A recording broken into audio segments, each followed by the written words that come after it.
man or woman tells you that going through the journey of success or achieving everything you have always wanted is as easy as drinking tea, it is a big lie.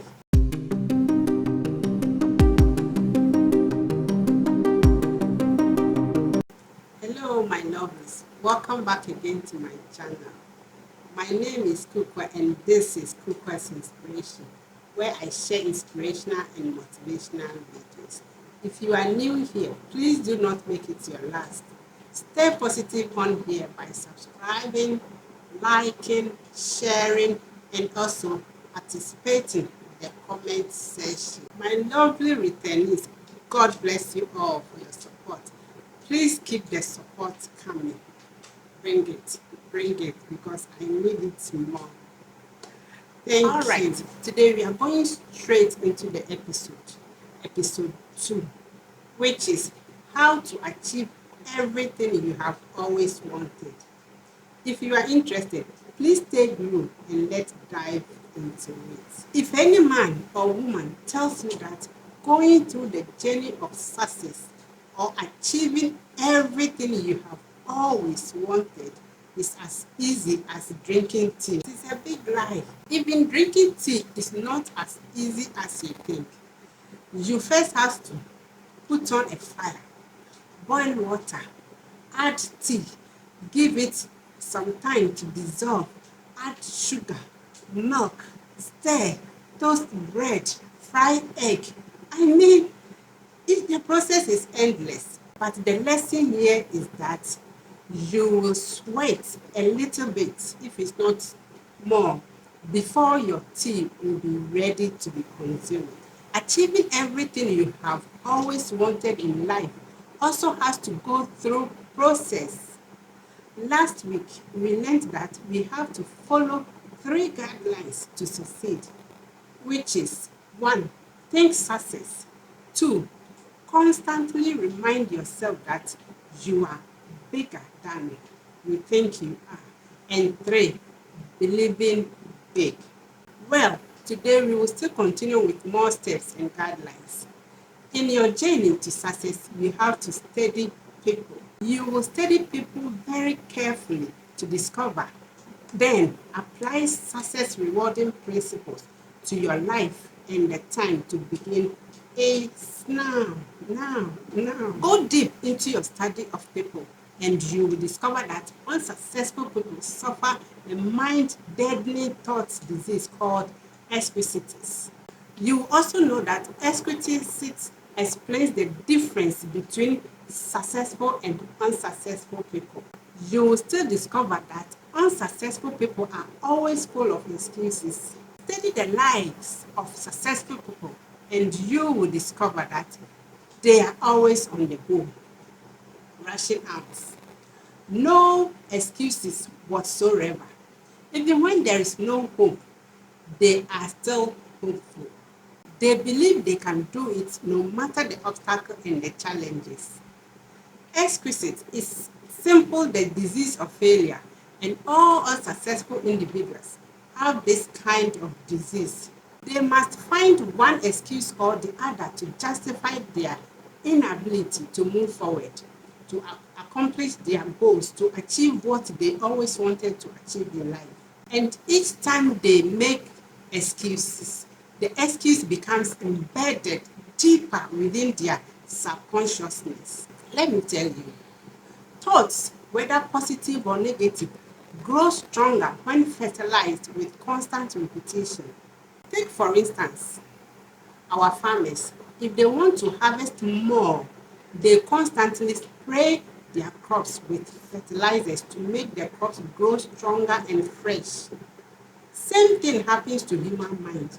The mind grows stronger with what we feed it, either good or bad. So, if you want to succeed, then you will have to vaccinate yourself against these types of disease, the disease of failure, called exquisites.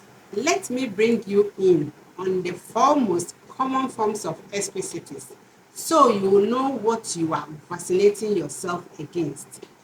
Exquisite comes in a wide variety of forms. But the worst types of these diseases are health excrescities, intelligence excrescities, age excrescities, and lack excrescities. 1. Health excrescities. These people are always like this. But my health isn't good. I am not strong. My legs are aching.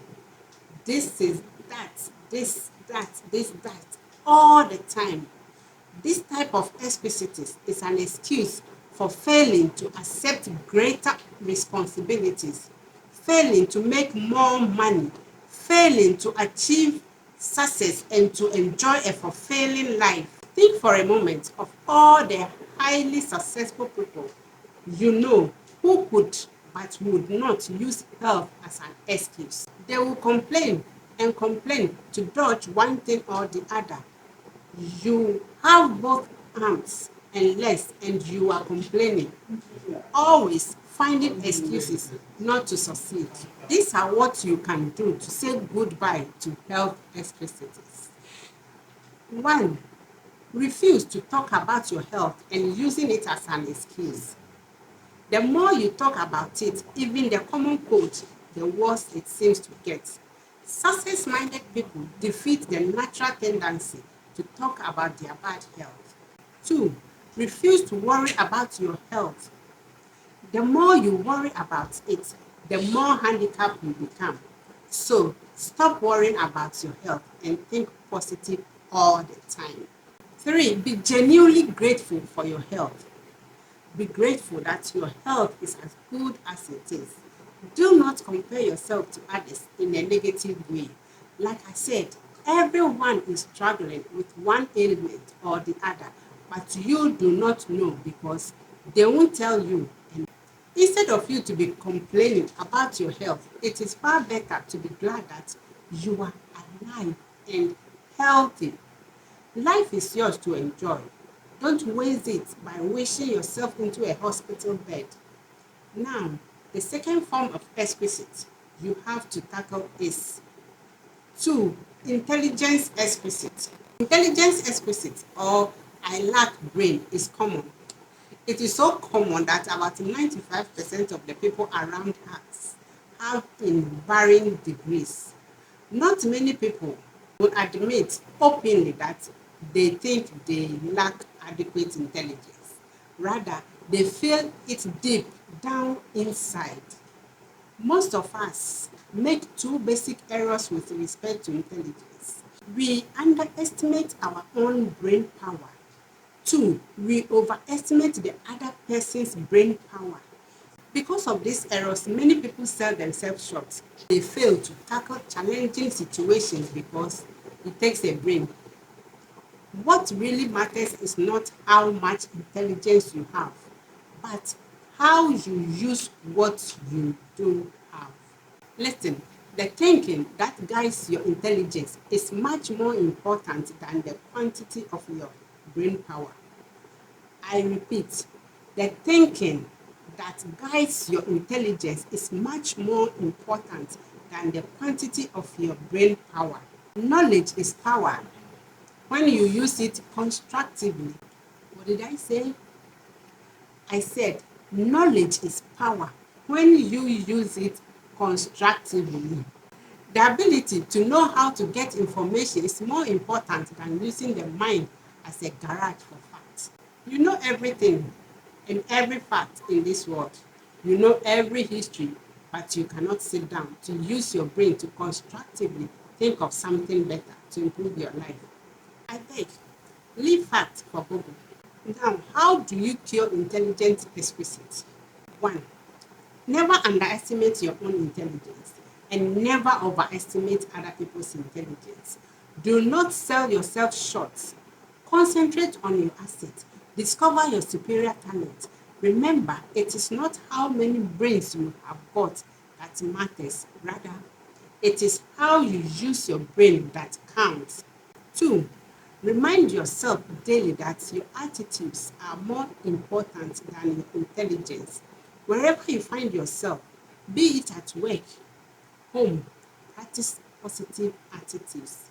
Think of how you can do it not why you can't. Put your intelligence to creative, positive use. Use it to find ways to win, not to prove you will lose. 3. Remember that the ability to think is of much greater value than the ability to memorize facts. Use your brain to create and develop ideas, to find new and better ways to do things. Ask yourself, am I using my mental ability to make history, or am I using it to just record history made by others? Right? Okay.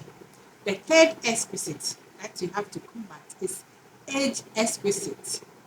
Yes, age exquisite is the failure disease of never being the right age.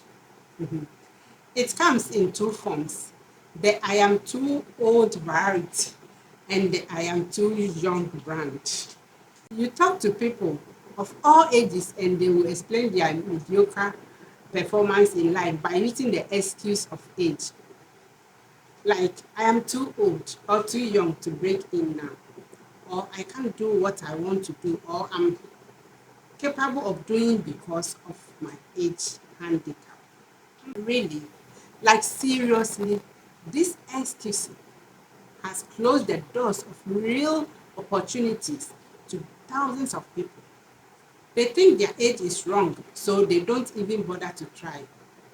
The I am too old variety is the most common form of age exquisite, and this spreads all across. All right, how do we combat this age exquisite? Age exquisites can be cured. Oh yeah, and in this video, you will discover how we are going to vaccinate ourselves against this disease so we do not get it in the first place. And if you have, how you are going to handle it. First, ask yourself, when does a man's productive life begins and when man's productive life ends? What will be your answer? Just pause and comment down below with your answer. I'm going to give you a few seconds to do that. Are we done? Okay, let me shock you. In case you are not aware, in case you do not know, a man's productive life starts when he is 20 years old, and the productive life ends when he is 70 years old. Yes. Do not also forget that some men still continue after 70 years. That is if he is in good shape and likes what he does. It is one's attitude towards age that makes it a blessing or a barricade or a stumbling block. Check your birth certificate now and see where you fall. Are you too old or too young to pursue your dreams? Are you too old or too young to achieve everything you have ever dreamt of? Youth is a liability only when the youth thinks it is. Many young people feel that they are being held back because of their youth. Curing yourself of age equities often opens doors to opportunities that you thought were locked tight. Look at your present age positively. Think that you are still young, not you are already old. Practice looking forward to new opportunities and gain the enthusiasm and the feel of youth. Calculate how much productive time you have left. Life is actually longer than most people think. Invest future time in doing what you really want to do. It is too late only when you let your mind to think negative and think it is too late. You only think this way when you feed your mind negatively. Think positive. Like, I am going to start now. My best years are ahead of me. That is the way successful people think. 4, and the last of exquisites is lack exquisites. There is a cause for everything. Nothing happens without a cause. There is nothing accidental about the weather outside today. It is the result of specific causes. And there's no reason to believe that human affairs are an exception. Yet, hardly a day passes that you do not hear someone blame his problems on bad luck. Yet, you attribute another person's success to good luck. If luck determines who does what and who goes well, every business in this nation would fall apart. People who rise to the top in an occupation, business, management, get there because they have superior attitude and use their good sense in applied hard work. Use these two ways to conquer luck explicit. 1. Accept the law of cause and effect. Take a second, look at what appears to be someone's good luck. You will find that not luck but preparation, planning, and success producing thinking preceded his good luck in quotes. 2. Do not be wishful thinker. Do not waste your mental muscles dreaming of an effortless way to win success. We do not become successful simply through luck. Success comes from doing those things and mastering those principles that produce success. Do not count on luck for promotions, victories, and the good things in life. Luck simply isn't designed to deliver these good things. Instead, just concentrate on developing those qualities in yourself that will make you a winner. As always, stay dedicated because it's not going to happen overnight. If you enjoyed this video, please subscribe and hit the notification bell for more videos. Like, share, and comment. Also, share your thoughts on this topic in the comment section below. See you in my next video.